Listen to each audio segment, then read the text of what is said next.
First, I do want to send a special thank you to all of the headquarters staff who have worked so hard to make this convention a success. I think we had some amazing sessions. We had some amazing keynotes. I think our fellows were second to none. And I think we had a lot of amazing engagement and committees, our members, our board members, for both the society side and the foundation side. So I just wanted to give a heartfelt thank you to everyone who needed to make it.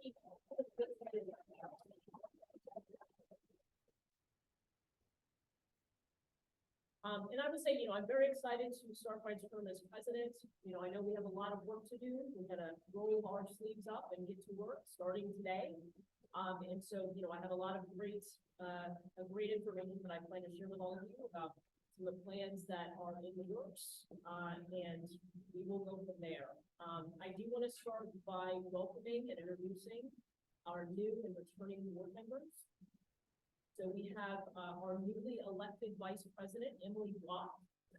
Emily, thank you so much for your continued service. Did you want to say something?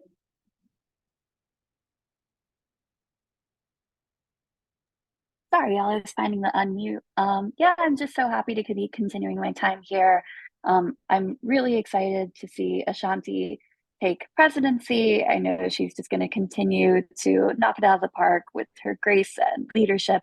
And I'm excited to learn a lot from her and the rest of you and get this thing on track. So I'm really stoked and happy to be here. Excited to work together. Thank you, Emily. Congratulations. Next up, Daniela Ibarra, who was elected yesterday as Secretary Treasurer. Daniela is on a plane right now, so she won't be joining us this morning. But I did want to say congratulations to her as well. Adam Sennett, returning member at large director. We also have Kevin Smith, returning member at large director. Chris Bacara, our brand new at large director. Congratulations, Chris. Would you like to say something? I'm just excited to be a part of this. Obviously, a lot of challenges ahead, but also a lot of incredibly dedicated, passionate, smart people. And I'm happy to be a part of that group to push this thing forward. And just great job by everybody to get to this point, but a lot of work to do. So let's do it. Wesley Wright, our new at-large director. Wesley, would you like to say something? Sure. I'm glad to be on the board at this time, hoping that we can work together to get some substantial work done for SPJ on journalists' behalf all over the country, and I'm looking forward to it. Thank you so much. Congratulations, Wesley. And then my two board appointees. The first one who is here with us right now, Carolyn Brooks, who's an audience engagement producer for the Southern California News Group. Congratulations. I'm very excited to be a part of the board and for this year ahead of us. I know we have some challenges ahead, but I think this is be important. And then Reginald Parkman, who is News and Public Affairs Director for Illinois Public Radio. He is also an appointee of mine. Reginald, would you like to say something? Yes, good morning, everyone. And I'm very glad that Ashanti asked me and to be part of SPJ. I admire the organization for many, many years, and it's wonderful to be here. Thank you so much. Congratulations, Reggie. Now I want to move on to swearing in both of my appointees, in addition to Chris Vaquero and Emily Block, who were not with us last night, as the new incoming board members and RCs were sworn in. So if I can have both of my appointees, Emily Block and Chris Vaquero, please raise your right hand and repeat after me. Having been duly elected, duly elected as an officer of the society, As an officer of the society, I do hereby promise I do hereby promise to uphold its ideals. to uphold its ideals.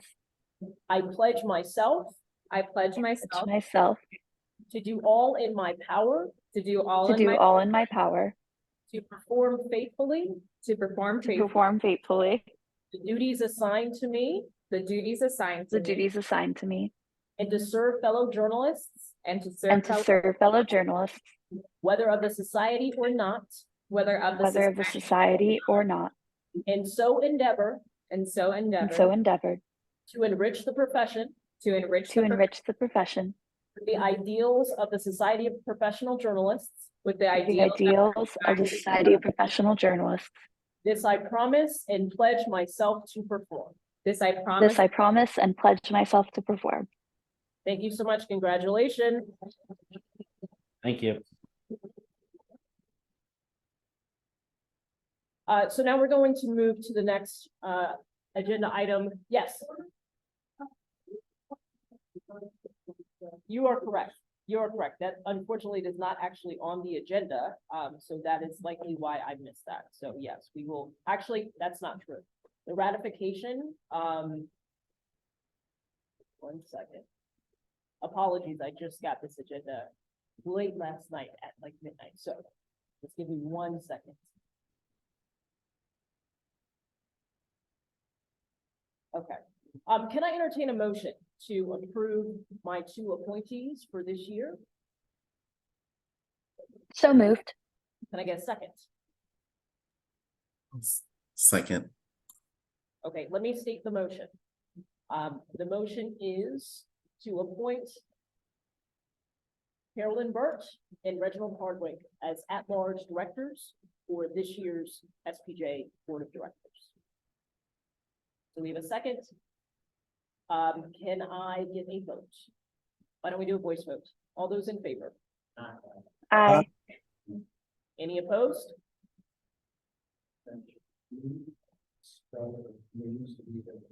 Yes, you want me to spell them? Yes. Carolyn, Carolyn, last name Burt, B-U-R-T. Reginald Hardwick. Standard spelling. Reginald, H-R-D-W-I-C-K. And the last name spelled. H-R-D-W-I-C-K. Thank you so much. The motion passes. I'd like to move on to the next item, which is Legal Defense Fund, First Amendment Forever Fund discussion. At the Foundation Board meeting, while we were here at the convention, the Foundation Board made a suggestion that we take our Legal Defense Fund and our First Amendment Forever Fund, which are currently sitting in non-interest bearing accounts, and shift them to either interest bearing or into an account that can start to gain us interest and gain us some gains. And so the Foundation Board voted, if we so decide to transfer that money over, what would happen is that the foundation would basically serve as a pass-through. So we could, the society would have full control over all of that money, how it's spent, how it's allocated. We do roll call. Oh, we did not do roll call. I'm sorry, I'm all out of order. Apologies. okay. It was a late It's night. been a long It's convention. been a long week, hasn't it? I'm gonna back up then. Kevin, would you mind doing a roll call, please? Ashanti Grace Hopkins, There. Emily Block, Here. Daniela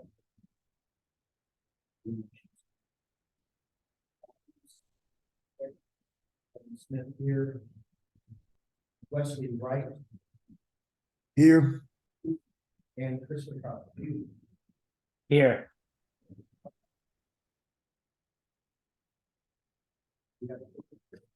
Thank you so much. Now back to this discussion about shifting the Legal Defense Fund and First Amendment Forever Fund to the foundation side. I want to reiterate that what that would mean is that even though it would be going to the foundation side as a pass-through, the society side would still have full and total control over how it's allocated, over how it is used. And so I would like to potentially entertain a motion to allow the First Amendment Fund and the Legal Defense Fund to be shifted to the foundation with the understanding that the Society Board would have full control over both of those funds. Would anyone like to make a motion? Okay. Do I have a second? Okay, discussion?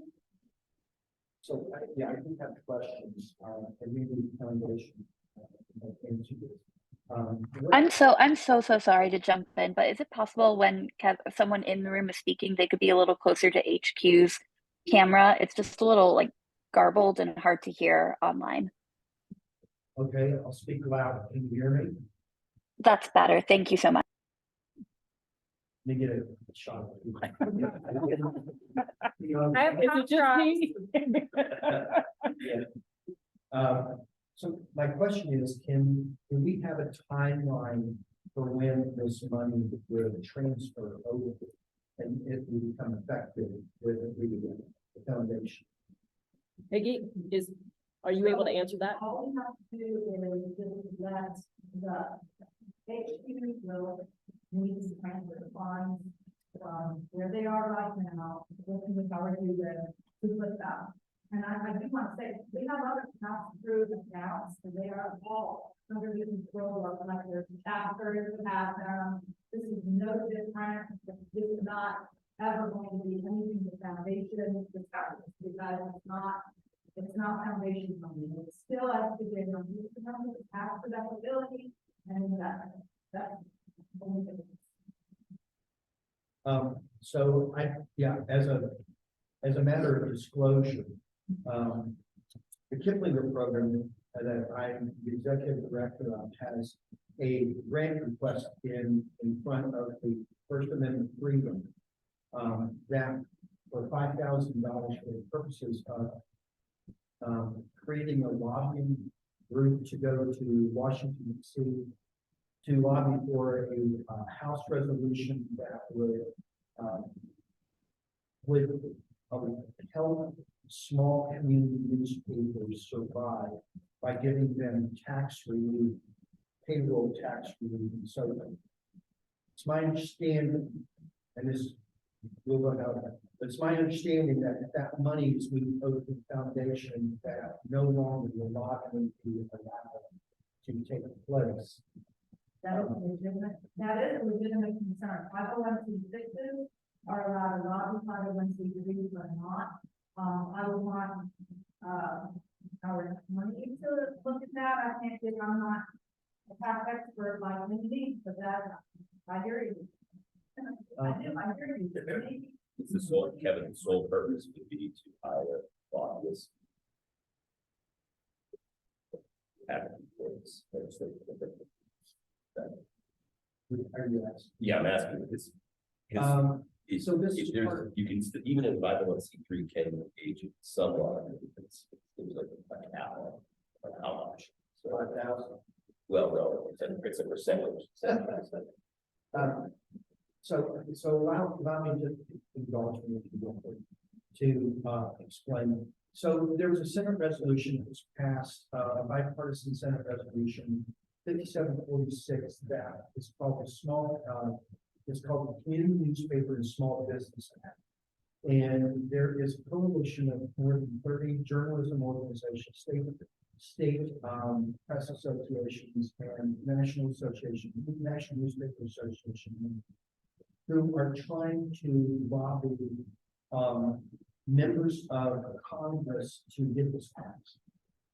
So the proposal that I have is I've already written op-ed pieces that could be used to go to small community newspapers in which they would encourage members of the community to write to their congressman and say, please pass this legislation because it does one of two things.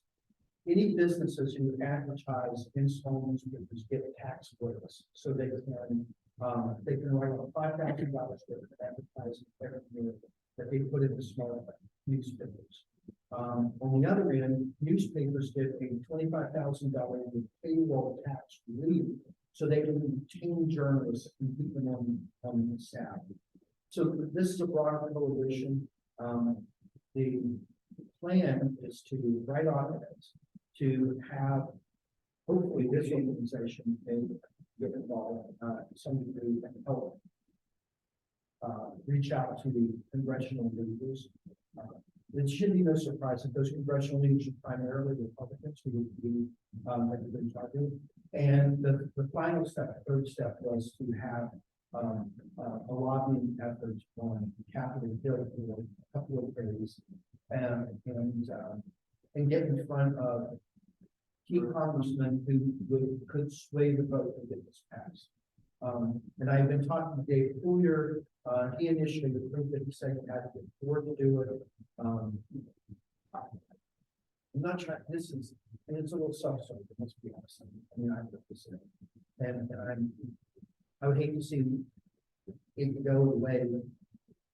If we could, if we're trying to see if we can do it now before it happens, but Mark, I am more concerned with the long term for the SPJ, that this fund can continue to provide its tax. Yeah. You know, I don't want to have it transferred over and then SPJ not be able to use it for what it was intended to do. My thing about that fund was, it was other people, like the legal defense fund, was people coming to us asking about, and this was us going and suing on behalf of you know, journalistic things. So I never thought of it as money for lobbying, but I mean, please weigh in. I'm not trying to constrain it, whatever the day.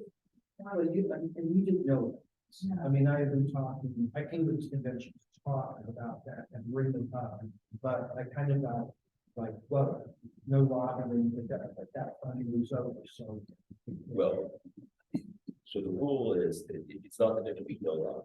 You're going to be more than 10 or 50%. So the problem though, as far as I know, I don't think that fund has spent any money yet.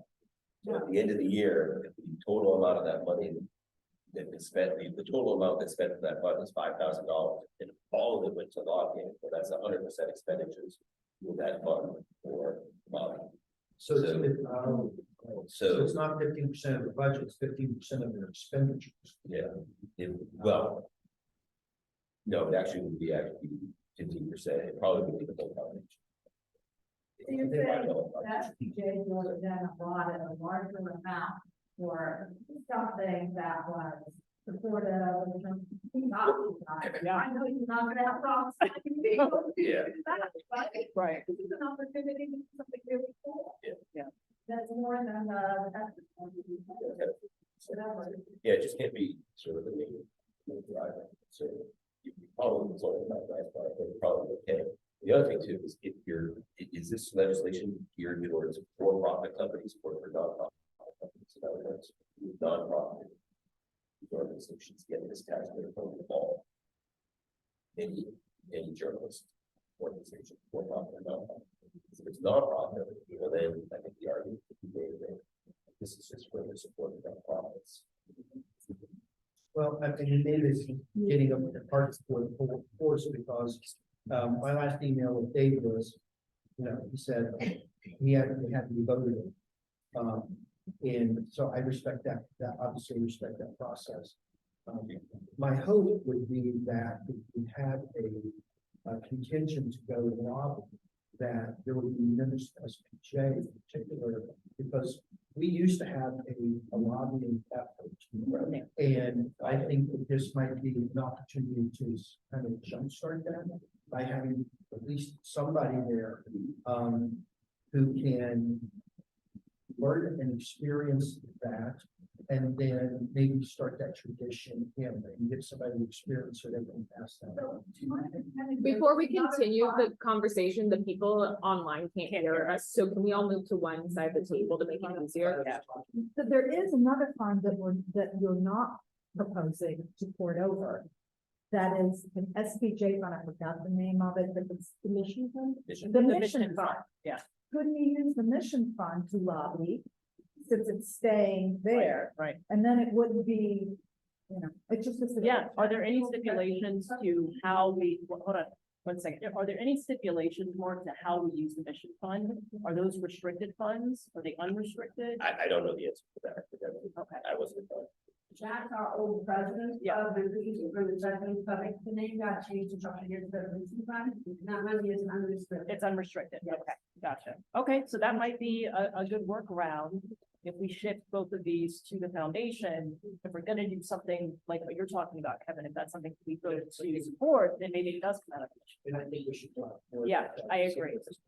I would love to agendize that for, you know, when are you looking to have that vote? I guess That's my my big question. David asked, he said, when did you think about doing that? And it's really because of Congress. Right.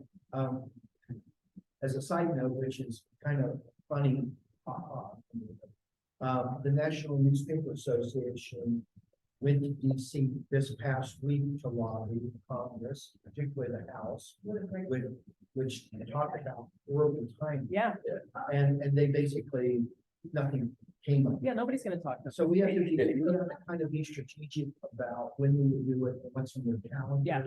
And be strategic about who we would go to. Exactly. And so. Okay. Okay, so I would love to agendize that for a future meeting so that we can have a full discussion and have a vote and, you know, hopefully, figure out how we can support these efforts. Because I think that also falls in line with the priorities that I have for this year. So, yeah, Adam, I just want to point out that it does say on the First Amendment. can you speak up? Sorry, I just want to say, to point out that it does say in the First Amendment Fund's website, it encourages people to apply for insurance, like, right, putting advocates to lobby Congress for their shield on FERPA and other veterans, so.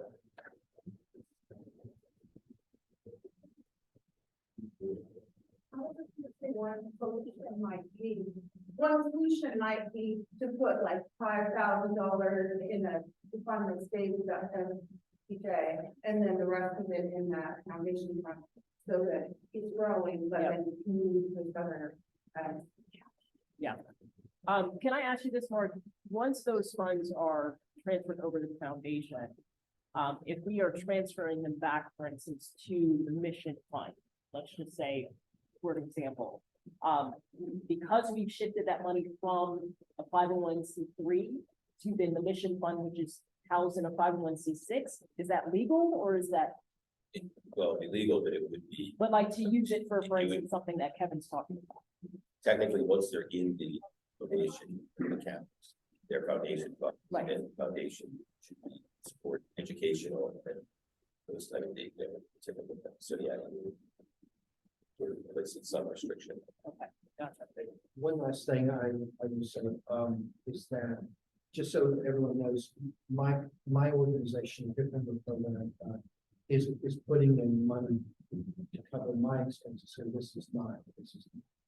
I would be completely concerned that the money would go to help other people who we would identify as being appropriate people to make an appeal and have the abilities. Okay. Loretta, it's not exactly public comment, but I will allow you to speak to it. I wanted to know something in where I'm out of there, or where somebody's been sitting there, or reviewing the review, because there's, you know, that I haven't updated with something, because I haven't talked to you before about it.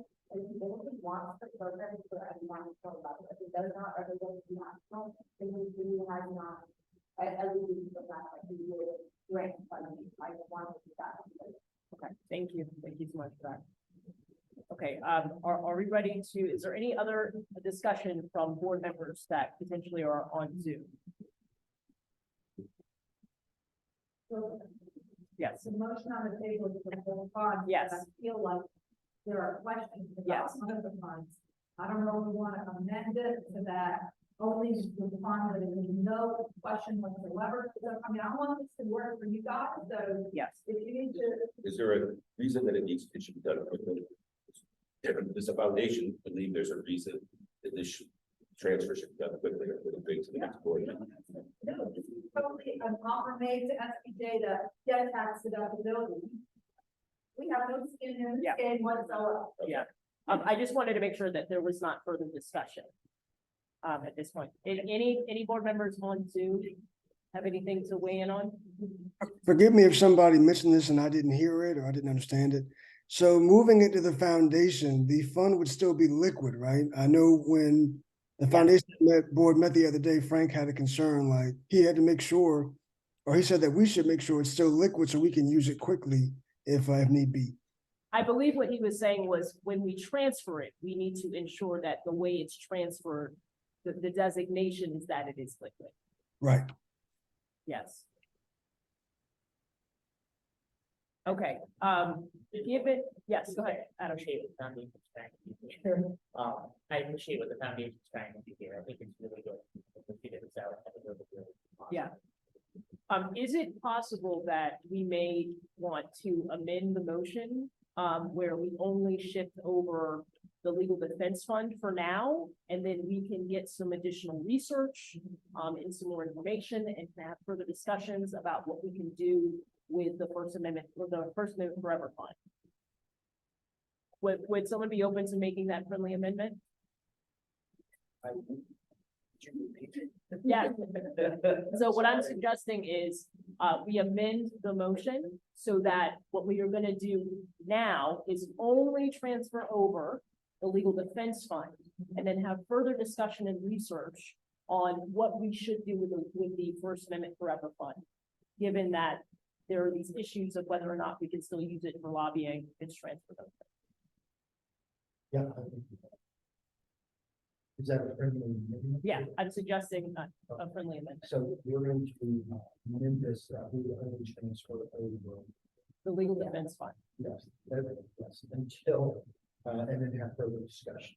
As to the other terms. Yes. The person who seconded, are you okay with that friendly amendment? All right, why don't we go ahead and put the vote, why don't we do a roll call for this one? I just want to be clear. Yeah, Ashanti Blaze Hawkins, aye. Emily Block, Yes. Danielle here, Adam. Wesley Wright, Aye. Chris Rivera, Yes. and Kevin Smith is yes. Carolyn Burt and Reginald Hardwick. You didn't ask Carolyn and Reggie. Oh, you're right. I was like, do I have a vote this time? Forgot. It's Oh. early. I got it. Long night last time. Carolyn. Yeah. And Reginald. I You go by Reggie.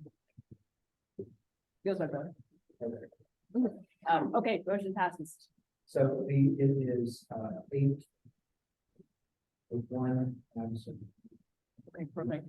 So what we will do then, we will spend some time doing a little research and then agendize this for a future meeting so that we can have further discussion about what we could potentially do with that First Amendment Forever Fund, if anything.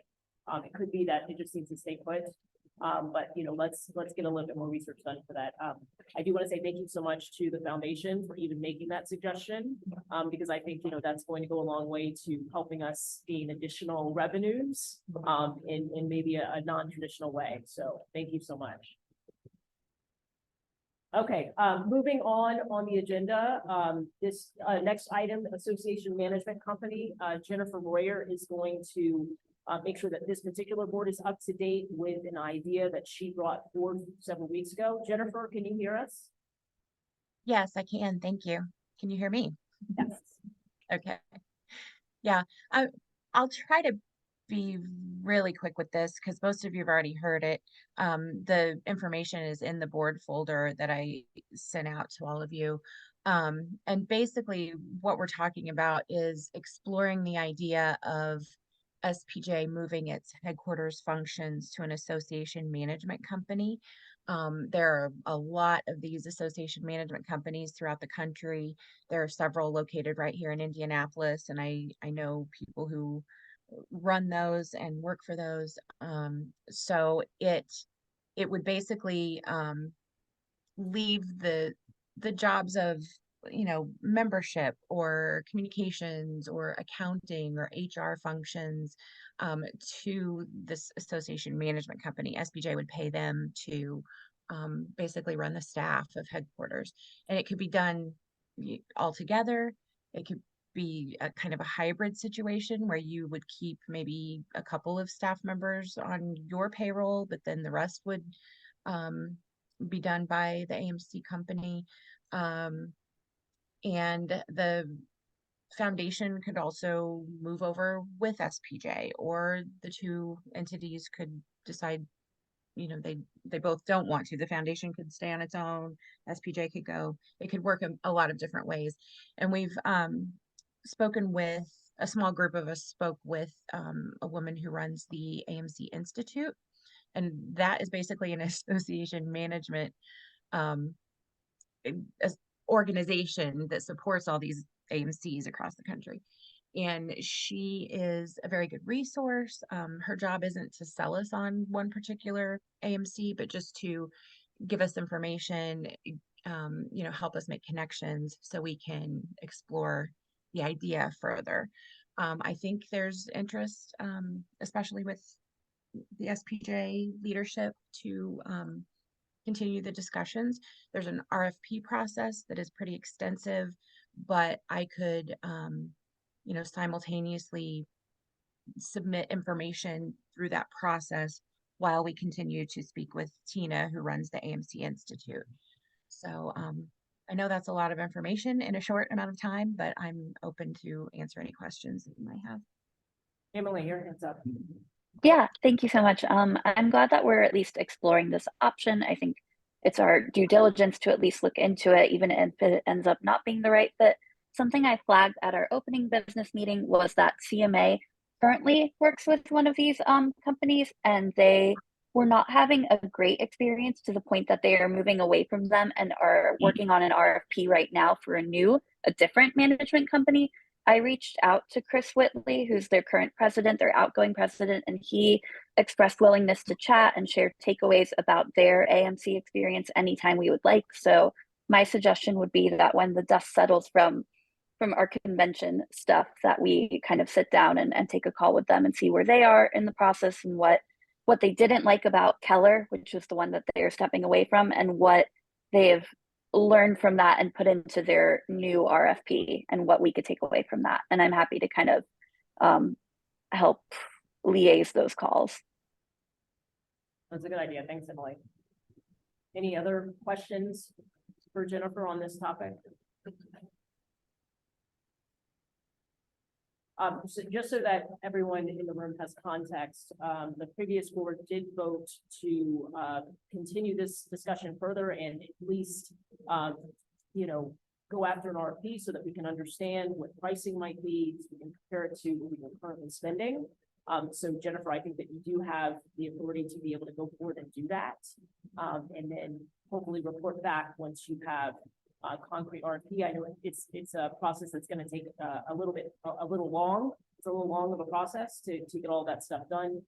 So we can definitely agendize that as soon as that information comes in, so we can have a broader discussion about if this is even an option we want to consider. Does that work, Jennifer? Absolutely. I have added it to my to-do list. Beautiful. Thank you so much. Thank you. Moving on, the next agenda item are my particular 2023-2024 goals as president of SPJ. Listen, it's no secret. We are having some challenges from a budget perspective. And to me, that has to be our number one goal at this point, is making sure that we can right the ship. I am, happy to report that Prageet Lamore and I, the president of the SPJ Foundation, have been meeting numerous times over the last couple of months, and we are both committed to working together to make sure that SPJ can get on the other side of this. The foundation is working on a really comprehensive reinvestment plan that hopefully we will be able to share a bit more information about in the coming weeks, maybe in the coming months. And so I want to be clear that I really, truly, and honestly believe that we have a solid plan in place that is going to put our organization on better footing. And we are going to come out the other side of this in a much better way. I think we're going to be a stronger organization on the other side of this. So I implore our members to give us a little grace and give us a little patience. We didn't get here overnight, and we're not going to come out of this overnight. But be assured that we are all working together to make sure that we can put our organization in a place that is sustainable, so that we can be around for another 114 years plus. Okay. My other goals for my particular term, I do want to ensure that we have permanence at the very top of headquarters. I think stability at the top is important. And so there will be conversations that happen in the coming weeks to make sure that we have a solid plan in place to ensure the stability of headquarters. I want to be clear that every one of our headquarters staff, we value all of you. And none of the conversations that we have do we take lightly. So if you have any questions or concerns, please feel free to reach out to me. I have no problem having conversations with any of you, but please know that we do value you and that we are working on this. And you are always on the forefront of our mind. So I do want to just share that. The other thing I want to share is I am going to be creating a couple of different task forces during my term. The first one that I'm creating is a task force on journalist mental health. I think that this is an issue that impacts our industry in various ways. And I think it's an issue that when I was a working journalist wasn't necessarily a priority for newsrooms. And I think that has started to shift. So pulling together a task force that can study. It's okay. Only fire. Good morning. Hello. Now I am. But pulling together a task force that can study the issue and also create programming for our members to help them gain access to resources that can help with their mental health, to be able to create communities where journalists can engage with each other and be a support system for each other, and also engaging with newsrooms to show them the different tools and resources that they can provide for their particular journalists in their newsrooms. So that task force has already been created. There is a chair that is already on board, and I will be releasing that information as far as exactly what's on that task force, probably in the next week. And I will say this too, just as an aside before I kind of continue on with the rest of the task forces. I plan to do bi-weekly videos that I will share with the membership so that they are always informed about what we are doing, especially in regards to the budget. I know that that is a hot topic that everybody is rightly so interested in and invested in. And I will also potentially be creating a president's podcast on a regular basis as well.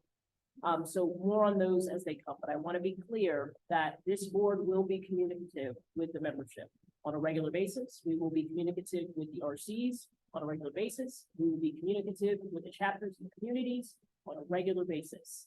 If we are not clear about what we are all doing, we can't be on the same page. So I'm a huge proponent in over communication.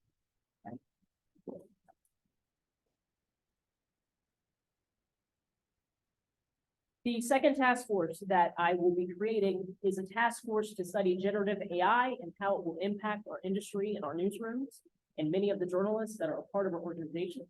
The chair of that task force will be Adam Rose. Adam Rose is a board member for the LA Press Club. He also works for Stanford and working a lot around these issues.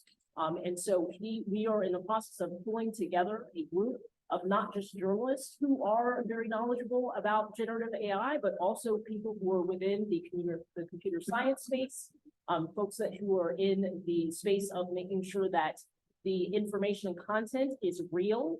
And so I think it's really important for them to be able to study this issue and then also create programming to allow our members to understand what tools are out there, what tools could potentially help them, and then how to use them appropriately with ethical standards in place. The third task force that I will be creating is a task force on the sustainability of local and ethnic media.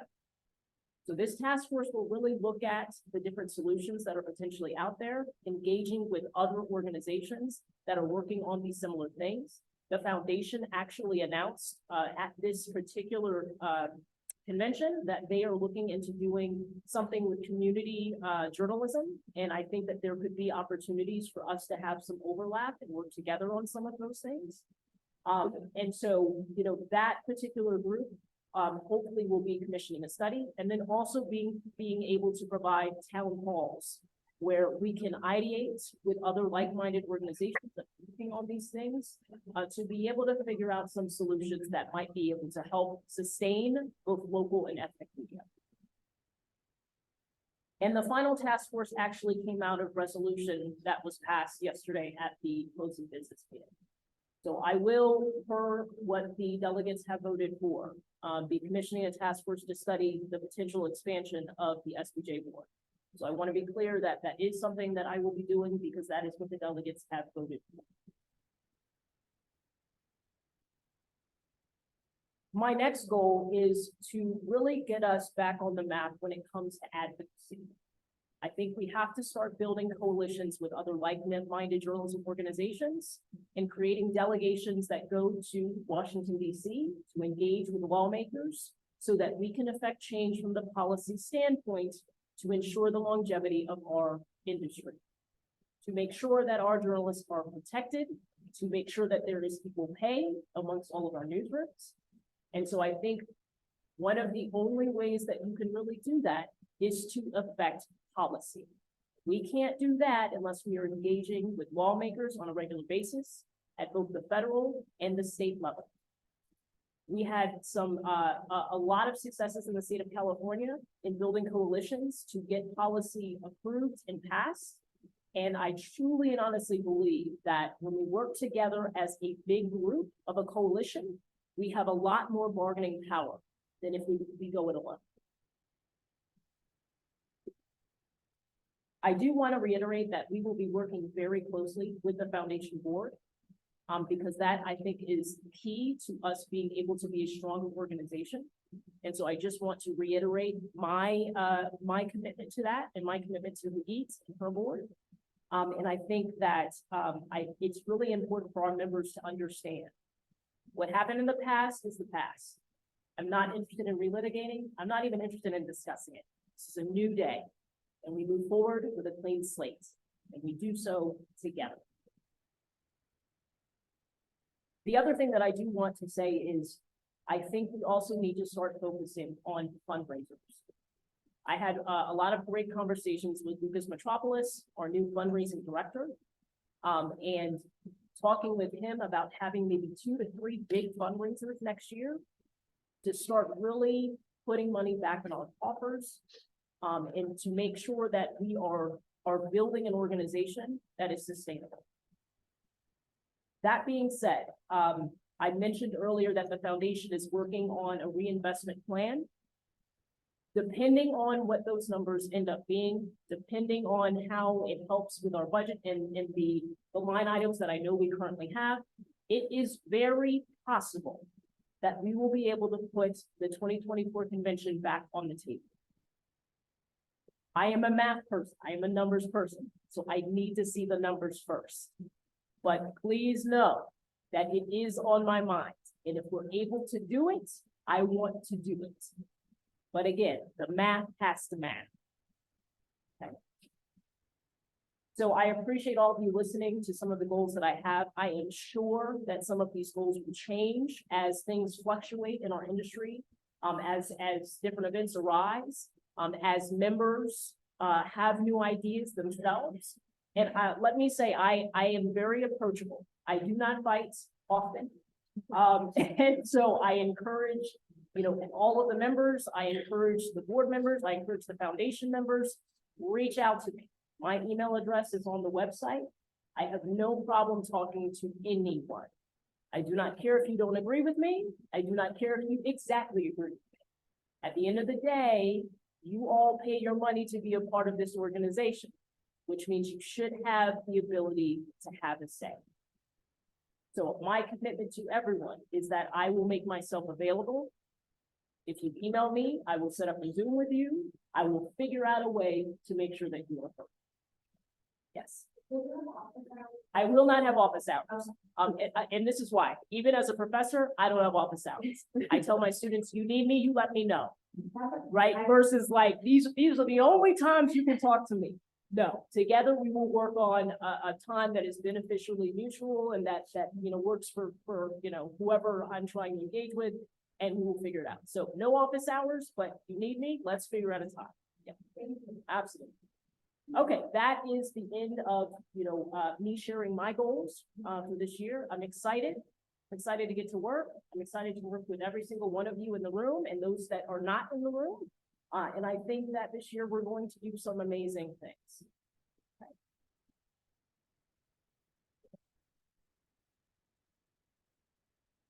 Okay, we are now going to move to appointments.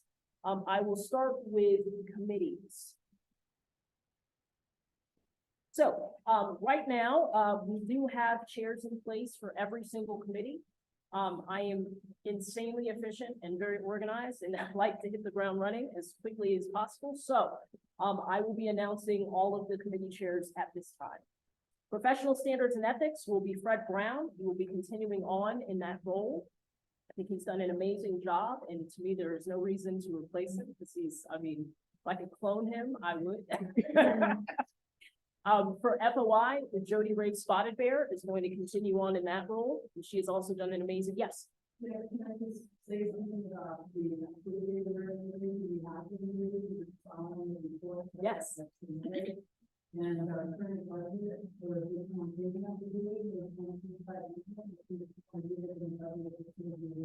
so we are active and we will be using it because that is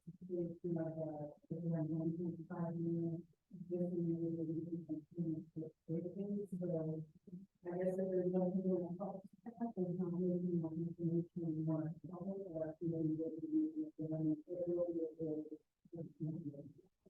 Thank you so much, Jody.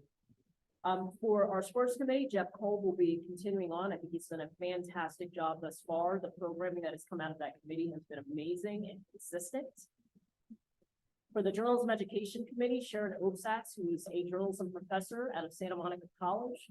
She has experience on the board of ONA at the Los Angeles level, and she is an expert in programming. One of the best people I've ever met when it comes to cultivating programming and speakers, and she is relentless. So very happy to have her. For bylaws, it will be Adam Sinnott. But let me make this clear. I have no intention of touching the bylaws during my term. I want to be clear. I truly and honestly believe that our bylaws are our Bible and they should not be changed on a regular basis. So I have no desire to touch our bylaws this year. For membership, Joanna Hernandez, who is in Florida at this time. She's a member out of Florida. She's also a former president of Unity. I think she's going to be really amazing in that role. She has some great ideas. For nominations, Sheetal Bancharia. They are one of the former diversity fellows from this particular convention, and she is very excited, has some wonderful ideas, and is ready to get started and get to work. She said that she was they were very moved by the opportunity to be a diversity fellow, and they want to do more. And so they are going to be chairing that particular committee. For resolutions, it's going to be Dan Kavitsky. He has obviously done a great job with resolutions, as seen yesterday at the business meeting, so he will remain in that role. For Legal Defense Fund, it will be Tim Igo. Tim Igo was the chair of the nominations committee this past year. He is also the president of the SPJ Phoenix chapter. For diversity and inclusion, Eleanor Vega will stay on in that role. She's done an amazing job over the last couple of years, and I think that she can really continue in that role and continue to do the amazing work that she's been doing. I think our diversity fellows this year were absolutely amazing. And I want to commend her and her committee for really picking some folks that I think were representative of what the program was built for in the first place. For awards and honors, Peter Rasmussen, he was a committee member this past year and has expressed interest to step into a leadership role. For finance, obviously we have Daniela Ibarra, who was just elected as secretary treasurer, so she will be leading the finance committee. And she has her work cut out for her, but we are going to get through this together. And so she will have plenty of support on her side as we navigate these times. And then finally, for convention, obviously it will be Emily Block, who was just elected as vice president. And I'm very excited to hopefully get convention back on the table so that she actually has something to do. So as of right now, the one committee that we haven't quite finalized is the First Amendment Forever Committee. So the current chair has expressed interest of stepping down, but only if we're able to find someone that wants to take that over. So if there are any members that are interested in that, please reach out to me as soon as possible so that we can get that transition going and make sure that that committee is well built out. For the SPJ Foundation Board, my particular appointees will be obviously myself, Shanti Blaze Hopkins. Jody Rafe Spotted Bear will continue on the foundation board. Daniela Ibarra, our new secretary treasurer. Peter Seike, who will also remain on the foundation board. Adam Sennett, who will also remain on the foundation board. Claire Regan, who will also remain on the foundation board, and Nicole Prano, who will be new to the foundation. Nicole Prano, yes. And so those are my appointees. He already has that list. And so we are excited to join the foundation board and do some great work with you all this year. Okay. And then we've already gone through our new appointees for the SPJ. So now I'd like to move, yes. Did I? Which is, approval of. I sure did. Thank you so much. You know, it is early. I don't have my glasses on. It's looking fuzzy. All right, let's move back to ratification of Society of Professional Journalists Foundation board members, which is very, very important. Please do not see my oversight as anything less than an oversight. Okay. So right now, the foundation board recommends the following 3 nominations. For a 2-year term, April Bethia. For a 3-year term ending in 2026, Sunny Alvarado, Fred Brown, Kelly Hawk, Jane Kirtley, Patty Newberry, Andy Schatz. And the new nominations, the committee recommends Bill McCloskey and Ernest Owens to be invited to join the board for a 3-year term ending in 2026. Is there anything that you would like to share about? Part of that is also the officers, Evan Sue as the vice president, Tony Ross as secretary, our legal treasurer, and our executive treasurer, it's usually just one. The whole slate. Yep. So can I get a motion to approve the slate of foundation appointees? So. Can I get a second? Second. Okay. All those in favor, I think we can take a voice vote. All those in favor? Aye. Aye. Any opposed? Okay. So, thank you very much. All right, now let's move on, since I seem to be hop skipping all over this agenda. Let's move on to the public comment period. If Carolyn, can you time everyone? Everyone gets 2 minutes.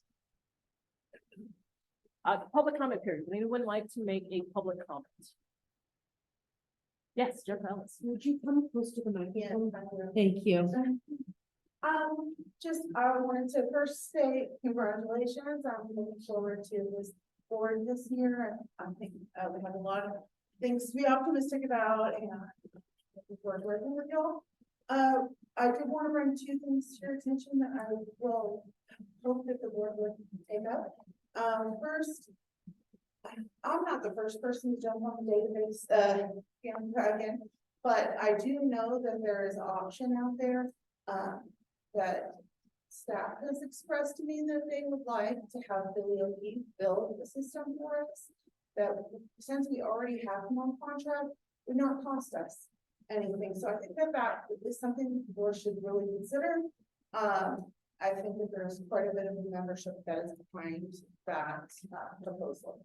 And then the second thing is myself and several of the other regional coordinators would like to put on a virtual innovation summit to help bring all members together, anybody who wants to participate, to just talk about various different ideas. You know, maybe a session on programming, a session on finance, a session on fundraising, just various topics. But I think we can take momentum of a convention, and if we quickly, turn this out in the next month, we could really get a lot of positive feedback from you. And definitely, I think we should keep it on the positive train, thinking only solutions, rather than discussing it all over. Oh, sorry, we all talked about many times. The RCs, certainly we could do this all on our own, but I think it would be a great opportunity for the board and RCs to collaborate and get everyone back talking on the same page. So I just like to present that idea to you guys, and I'm happy to follow. I think that, we could definitely explore that further and have further discussions about it, to see what the logistics would look like and all of that good stuff. I will say that the database, that is a headquarters decision, and it's not actually a board decision. So that is under the, purview of the executive director. So, you know, while that is an idea that I know has been floated, it is really not the board's decision to make. Okay, anyone else, public comments? Yes, go ahead. Nicole. And it's a little bit knowing that it, a headquarters decision, but I guess what I do want to say is in a time, gives the board, in a time where our focus, with potentially not having a national convention should be on planning regional conferences. My entire regional meeting at this convention was focused on membership and data issues. So, it's all very intertwined, to not just our chapter's ability to do their work. It impacts their advocacy work as well when they can't say we have a large chapter behind us and an even larger national organization. And of course, the financial side to it. So just kind of reiterating that if there's anything that should be a priority with our finances, that may be it. Yeah, understood. And I will say, I know probably better than most. I was president of SPJ. We lost 90+ members at a certain point because of impact. I will say this, as we focus on our budgets, we have to prioritize what's most important, right? And so I do recognize 100% that this is an issue. And I also want to ask for a little patience as we work out the budgets, figure out where the numbers are, and then prioritize what our line items should be. So I just want you to know I hear you, I understand where you're coming from, and I've experienced it myself. So please don't think if we're not, you know, kind of addressing it immediately, it's not because we don't want to, or because we don't know it's an issue, or because we don't care. I think we got some other fish that we need to kind of fry before we get to that catfish. And just also thank you all for your service. It's not said enough, anybody, and also just for the commitment to communicating with us as RCs and just the overall membership. It's nice to hear that from the top down, that there's a concerted effort for it. Sometimes journalists are the worst communicators. So. Loretta. So I'm not sure if these are exactly the right place or to really put to this, but I did want to note that I've heard a resounding effect from other RCs and individuals that the MLE deadlines are way too close to the spring conferences in April. I would like to talk to whoever that is in charge about getting that deadline moved up so that we have those finals, we have those winners a little bit before, and more time to prepare properly for our spring conferences, especially as RCs this year, the backbone behind planning for that. Additionally, this may be more of an HQ thing, but the program in a box is extremely outdated and definitely needs updated. We don't have 2022 records. Of course, we have our annual reports right now, and that's a really great place to pull those resources from. But our chapters don't have access to up-to-date information, and I don't think that's okay. But I would also like to second what Nicole said. Thank you for all you guys do. Really, you guys are appreciated, and we don't see it enough. Thank you. Okay. Thank you. I also want to acknowledge, you know, all of the hard work that the RCs do. You guys, you know, you do Herculean things with not a lot of budgets, not a lot of supports, and your volunteers. You don't get to pay the big bucks. Well, none of us do, but I do want to reiterate how important all of you are to this organization. So right back at you, every single one of you. Any other public comments? Anyone online? Okay. Can I get a motion to move to executive session, so that we can do board orientation? Can I get a second? Okay, all those in favor of moving into executive session, let's do voice vote. Please say aye. Aye. Any opposed? No? Okay, motion passes. Thank you all so much. I appreciate everyone who came for the public. We will go back out of executive session when we're done. As we Okay, everyone, we are now back in public session. Can I entertain a motion to adjourn? Okay, Adam, can I get a second? Second. Okay, all those in favor to adjourn? Hi. Aye. Aye. Any opposed? Any opposed? Okay, everyone, thank you so much. I'm looking forward to serving with all of you. I think we have some work ahead of us, but I think it's going to be a great year. So I appreciate all of your service, and I look forward to seeing you soon. I will also be sending out the dates for every board meeting that we have this year, probably by Monday, so that we can work ahead. We can put those on our calendars, and hopefully we will not have more than 3 meetings this year. I do not believe in wasting people's time. I'm very efficient, and I do not like long meetings. So just keep that in mind. But safe travels to any of you that are going back home, and looking forward to seeing all of you at our next meeting. All right. Thanks, everyone. Bye. Thank you. Appreciate it.